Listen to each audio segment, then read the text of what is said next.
Okay, everybody, this is Joseph P. Farrell. It's news and views from the Nefarium on Thursday, August 14th, 2014, and food is in the news. And this has to do with the recent Western sanctions on Russia in response for their terrible invasion of the Crimean Peninsula.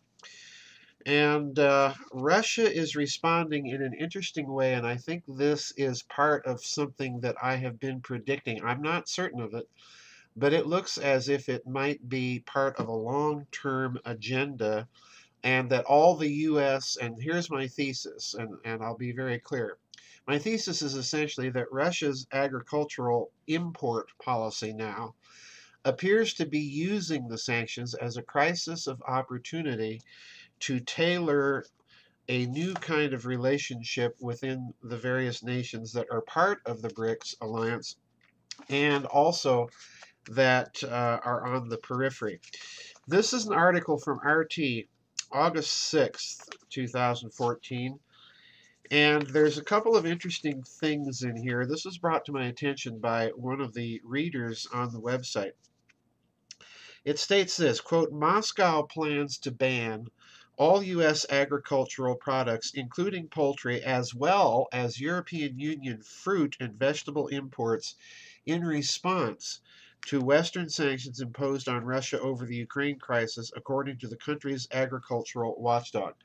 Now, that's huge, folks, because agriculture is a huge part of not only the United States export business, but the European Union's. And Russia's planning, as that statement just said, to ban all imports. Now listen to this toward the end of this article in Russia Today.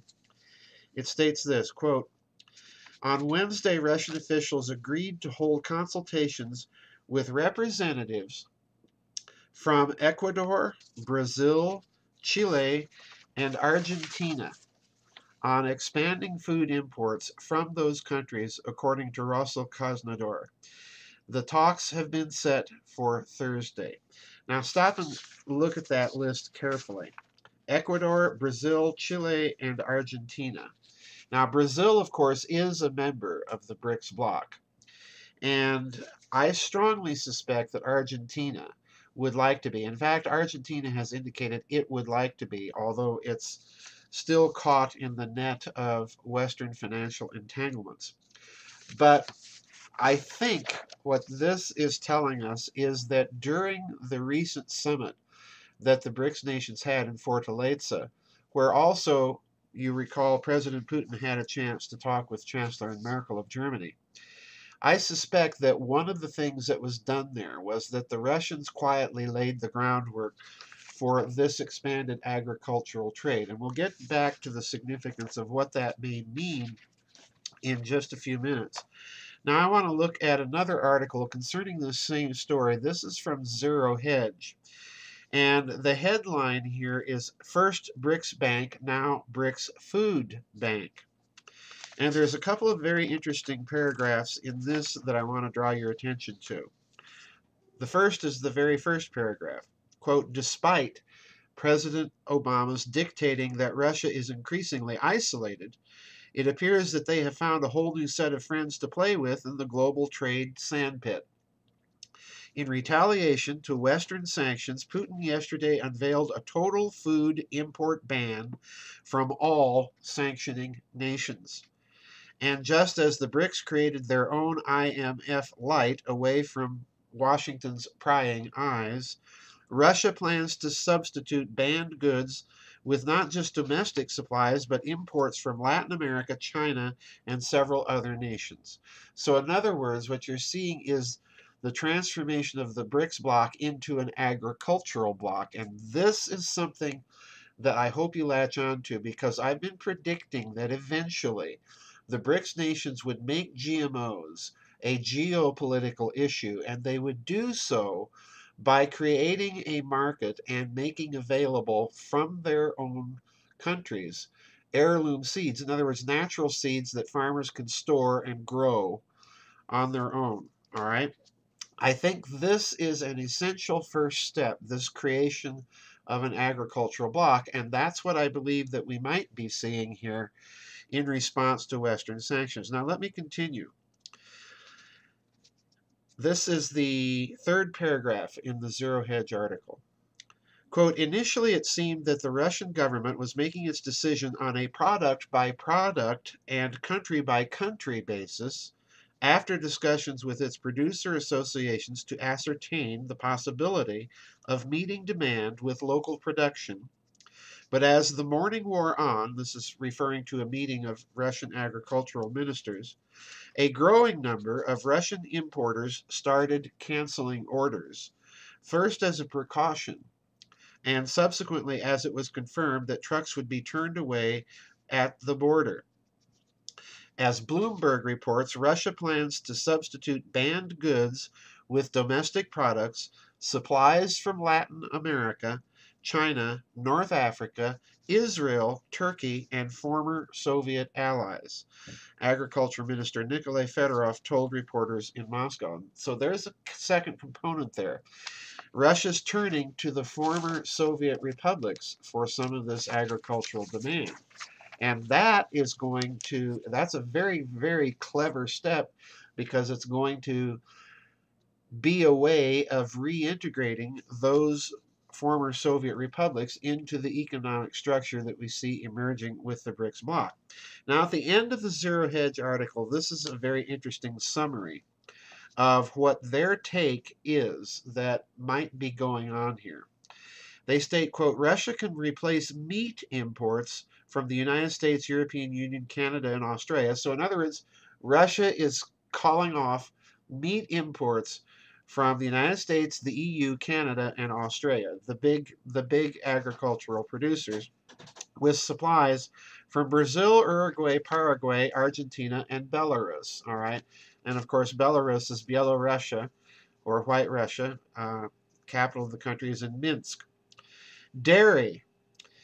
This can be imported from South America and New Zealand. Vegetables from Turkey, Argentina, Chile, China, Uzbekistan, and Azerbaijan. And fruits and berries, apples, pears from Argentina, Chile, China, Serbia, cherries, apricots, peaches from Uzbekistan, Azerbaijan, Armenia, Israel, Turkey, Iran, and citrus from Egypt, Morocco, Turkey, and South Africa. So in other words, you'll notice something that's happening. Russia is, I think, cementing the agricultural component of the BRICS bloc. So in other words, what I believe has happened here is that we have a crisis of opportunity that was created by Western sanctions, which Russia is now turning around and breaking off agricultural imports and turning to non-aligned nations or nations like Argentina that would dearly like to be part of the BRICS bloc, nations like Israel and Turkey, which are wobbly at best within the Western framework of alliances, and South Africa, of course, already a member of the BRICS bloc, and Brazil, again, already a member of the BRICS bloc. So I think what we're seeing not only is that Russia's responding by using agriculture as a way of further cementing the economic relationships of the BRICS bloc, but expanding the relationship between the BRICS bloc and nations that are not formally members of it and that are not under the Western sanction umbrella. All right. Now, that to me is significant because I think what you're going to see, and again, I've been kind of predicting this for a couple of years, that you're going to see GMOs be made a geopolitical issue. And I will be blogging a bit more about this topic in the coming weeks. So be sure and watch the website for the blogs because there's some other very interesting GMO news that includes India and that includes the Vatican.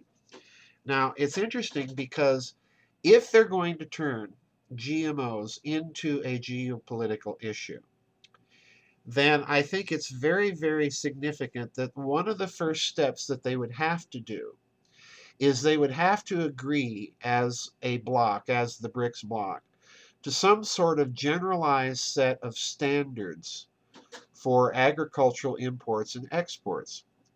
And usually, when you start setting up international standards of that nature amongst a group of nations, what has to precede it is a growing trade among them. All right?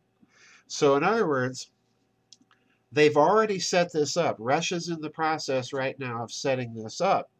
And the next step then is going to be, well, we need some sort of uniform set of standards of what is acceptable agricultural produce amongst us. And that is going to come. And it's going to be interesting to see what happens because, as we all know, Russia has already gone on record. And I blogged about this, I think, about 4 or 5 months ago. Russia's already gone on record that they are opposed to the wanton spread of GMOs. In fact, have considered complete and total bans while the whole issue of GMOs is studied. So this will be the third and final step. If they start talking about international standards amongst themselves for the import and export of their agricultural products to each other, then rest assured at some point they're going to have to address the issue of GMOs. And if they address the issue of GMOs in the way that Russia wants to do so, then you're going to see them come out with sharp, sharp curtailments of standards regarding GMO acceptance. So this is going to be an interesting thing to watch. I think we're seeing the beginning here perhaps of a process that's perhaps going to last 5 to 10 years. And I'm being rather conservative here. It could happen a lot sooner if the West keeps pressing this. In other words, as far as I'm concerned, again, we have another case of the West slitting its own throat, even for the big agribusiness giants, because if they keep pressing these types of harsh measures, eventually there's going to be a blowback. If your products are that good, if the science is really there, you don't need to be this heavy-handed. And that's the bottom line. So we're watching significant developments, folks. Watch Russia, watch China, because there's another country. The two big members of the BRICS alliance have already taken significant steps to ban GMOs. China recently banned the use of all GMO products for soldiers in the Chinese military. So in other words, China is sort of on board with this anti-GMO agenda, and Russia now creating this kind of agricultural trade zone, not only with BRICS but outside of it. It's going to happen, folks. I can just bet my bottom dollar that these two nations are going to be very, very difficult to deal with on the GMO issue once this little agricultural bloc comes together. Now, the final point is, obviously, Russia's not going to be able to just do this.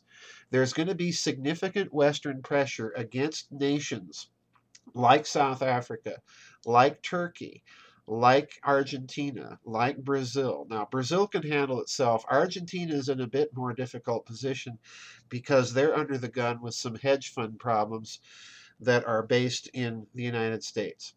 But ultimately, I think you're going to see some pushback from the West, and the screws are going to try to be put to some of these nations. And again, I got to warn you guys, you keep putting the screws to all these countries, and the only thing you're going to do is you're going to keep driving them further and further away from the West. That's the only thing that's going to happen. You need to clean up your house. You need to acknowledge that the GMO issue is a real issue. And if you're not going to play ball, rest assured, Russia and China are going to start making it very, very difficult. And once that game starts, they will be able to go to and force the issue of is there going to be genuine free trade in agricultural products? If so, then there has to be an open market for their agricultural products in the West as well. So this is going to get very interesting. I think it's a crisis of opportunity. And I think Mr. Putin is once again showing what he's famous for. He's thought all of this out ahead of time and just waits for the West to give him the opportunity. Anyway, that's it for the news and views from the Nefarium on Thursday, August 14, 2014. Thanks, everybody. I'll see you on the flip side, and God bless.